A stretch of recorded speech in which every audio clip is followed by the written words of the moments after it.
Let's head to Lincoln, Nebraska, site of this Saturday's battle between the Spartans and the Huskers. And that's where we find Matt Davison, former Husker, who joins us now. Matt, it's still very early in the season, 4 weeks left, but some people are hyping this up as the winner of this game is your Legends Division champion. To you, who needs this game more? Well, I think as you look at it right now, Nebraska probably needs this win a little bit more than Michigan State. Michigan State doesn't have a loss yet in the league. Nebraska does. If Nebraska loses this one, as you look at the schedules down the road, I think it's obvious Nebraska has a difficult schedule down the road, going to Penn State, going to Michigan, and finishing with Iowa. And so it'd be an uphill climb for Nebraska if they were to drop this one to still try to win the Legends Division. Let's talk about Nebraska's running game. It's exploded recently. Why?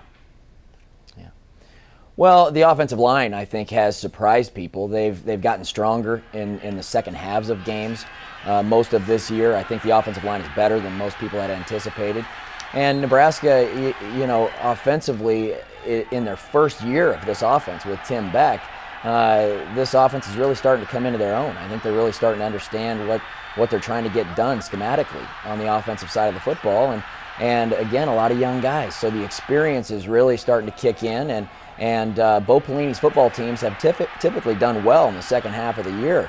So I think you're seeing a team that's maturing and young guys that are really coming along at this point. All right, Matt, on to Saturday's game we go. Considering how effective the Spartans' D-line has been in the last few games in getting sacks on the quarterback, what's the key to Taylor Martinez avoiding that kind of trouble? Well, I think the easy answer is you run the football. I mean, if Nebraska's going to win this game, they're going to have to use that number one rushing offense in the Big 12 or Big 10. Excuse me, Big 10. and yeah, exactly. I'm still in that mode. And try to run the ball. And it's not going to be easy against Michigan State. They're obviously very stout up front. And so for this offense, they can't get into bad down and distance situations. That's the bottom line. I mean, they have to have positive plays on first down. Michigan State is very good when they can rush the quarterback and get pressure. And so Nebraska has to stay in good down and distance situations. And if they do, I think then they have a good chance to be successful on the offensive side. We allow one slip of the tongue, and so that's yours. You have used it up. Before we let you go, Matt, give me an X factor to look for in this game.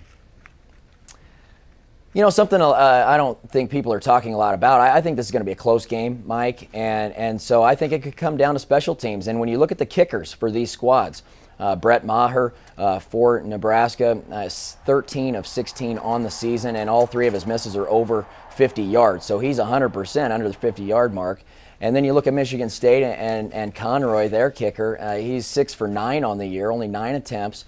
And 2 of those 3 misses on the year are under 30 yards. And he hasn't attempted a field goal the last 2 games. So his last attempt was against Ohio State on October 1st. So on the road for Michigan State, it could be tough on him on the road. And so if it comes down to the kicking game, I think Nebraska has a little bit of an edge there. Matt Davison in Lincoln. Thanks for the time. Enjoy the game on Saturday. All right, Mike. Thanks, man.